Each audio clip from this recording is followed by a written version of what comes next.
Luke Skywalker and Han Solo rescued the princess, destroyed the Death Star, but their story didn't end there. Star Wars was a real game changer in 1977. Empire Strikes Back delivered one of the best sequels in the history of cinema. The Empire Strikes Back.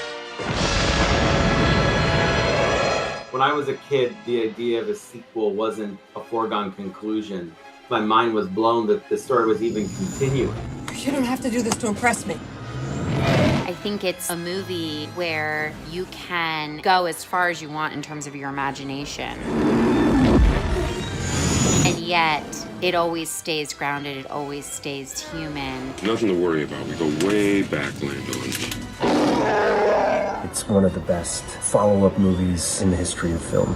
The probability of successfully navigating through an asteroid field is approximately 2,756 to 1. I'm that one. All right, R2, be looking down at your little arm. R2-D2, you know better than to trust a strange computer. I was the youngest of three, and I had a very bossy older sister and brother. Pay attention to what you're doing! Oh, switch off! So I felt like I identified with R2. He was always getting bossed around through the whole thing.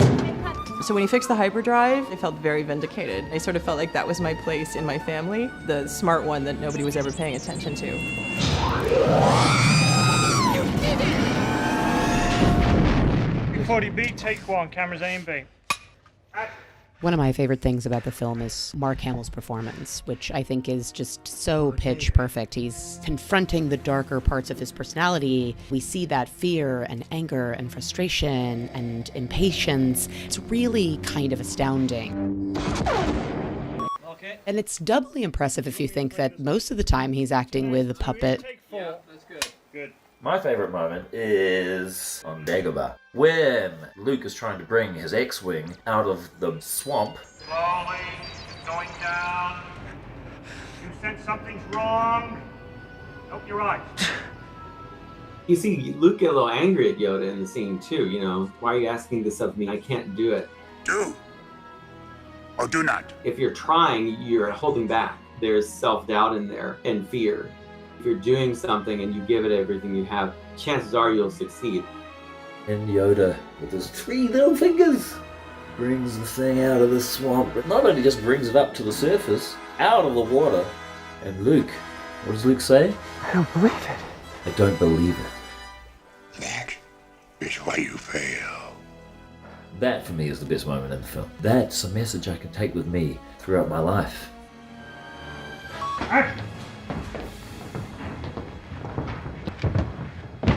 There's so much more Darth Vader. He's such an incredible villain. And then, of course, the twist at the end with I am your father, that's like a whole other level of drama. The I am your father moment, obviously, is fantastic. But I would say the battle in the snow, that's amazing. And it happened so early in the film. It's just spectacular. Visual effects-wise, it started this tradition that you saw at ILM of improving and improving and improving. They took everything they did in the first film and they had learned from it, and then they did it better in Empire Strikes Back. So you see these advancements happening. It felt real, it felt so believable, and yet it's so imaginative and creative.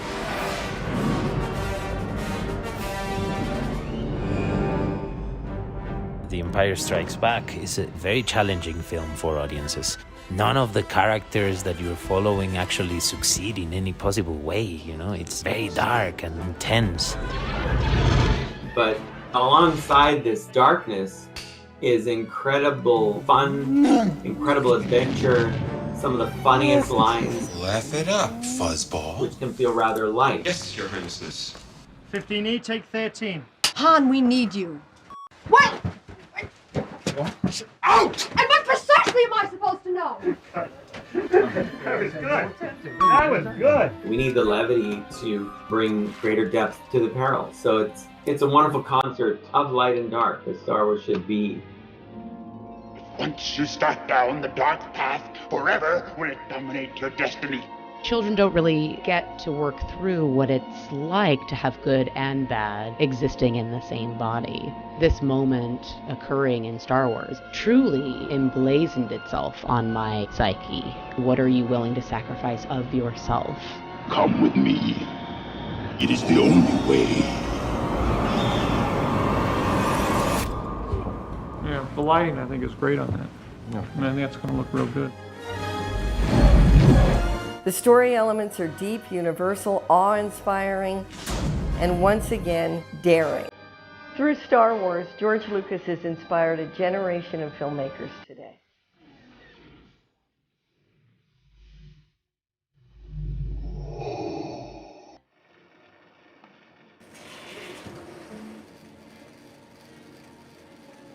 We'll make a note for Dwayne that there may be a new shot inserted in between these two. Echo Station 5-7, we're on our way. 140, take 1. Cut.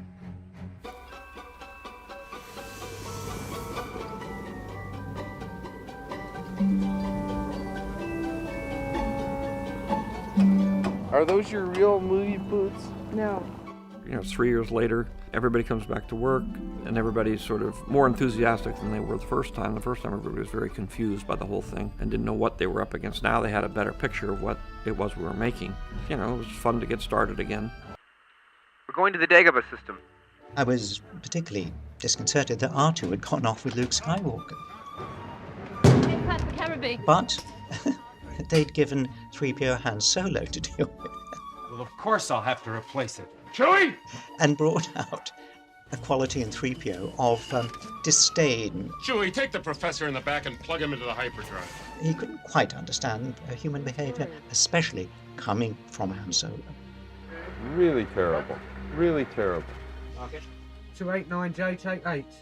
I liked the Han and Leia love scene in the Millennium Falcon. We didn't know how that was going to work, and I think that came off very well. Hey, your worship, I'm only trying to help. And that's really due to really Carrie and Harrison, who took that scene and actually subtly took it into a place that most people didn't expect us to go. I happen to like nice men. I'm nice, man. You are not nice. You're...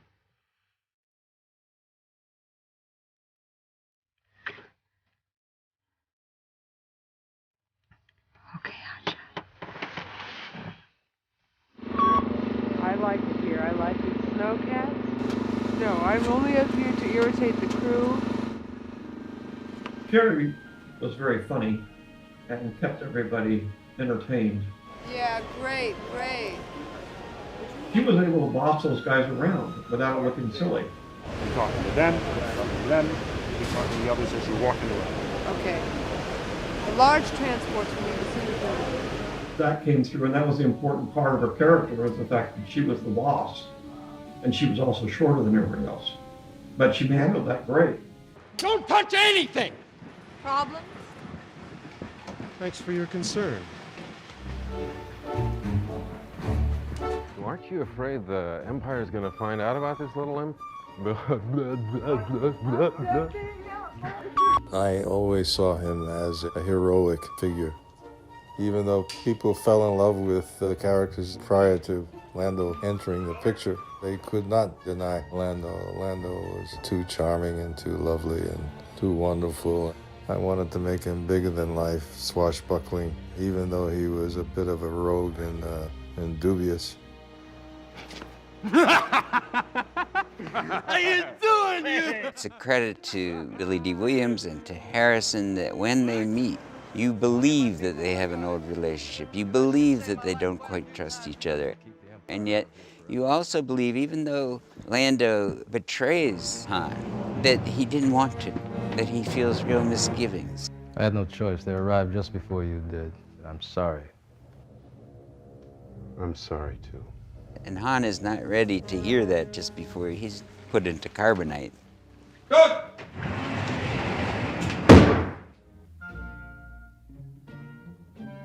Imagine when I read the script, body parts are hurled against a wall, and they were 3PO's body parts. Kind of whiffle through the next few pages to find out what happened, because I thought, am I out of a job? And there, of course, you have Chewbacca putting 3PO back. Do you want me to look at R2 in this? You're looking there occasionally, but mostly around here. Putting the head on backwards. That was totally weird. Action!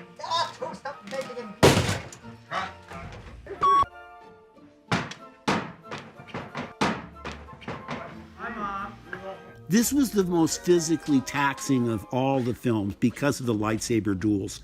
Every time I wasn't shooting, I was rehearsing. I can't talk now, I'm out of breath. Something that took weeks and weeks to shoot, even though it only lasts a few minutes on film. So it taxed me to the limit.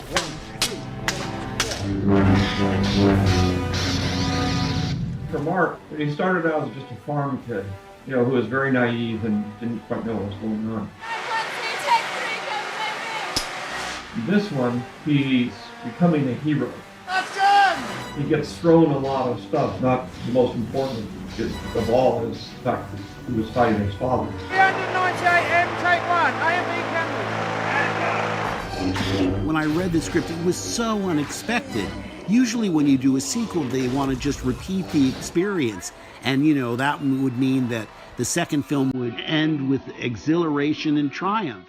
It was so daring. I don't think we were ever able to be that surprising again, because it was deeper, it was more cerebral, it was more spiritual. The fact that we faced defeat at the end. Dailies.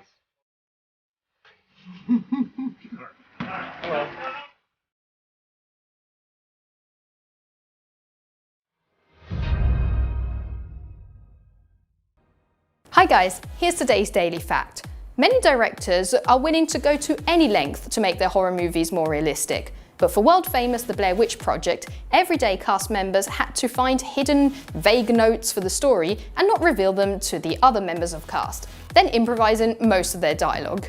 Remember to click below to subscribe, or on the side for more great content.